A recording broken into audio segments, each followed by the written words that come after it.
Hi guys, welcome back to the new video. In this video, I'm going to show you how you can publish a website on the Squarespace. So let's get started. First of all, go on the website.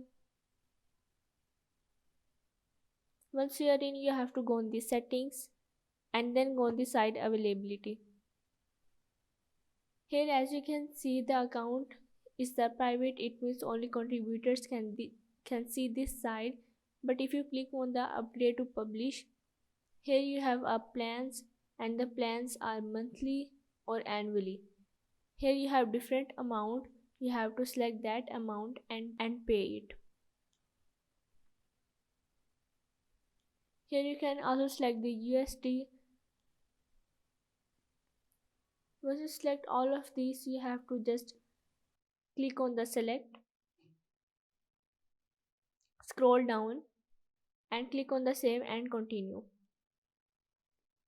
And your website has been published. So yeah, this is how you can publish a website on the Squarespace.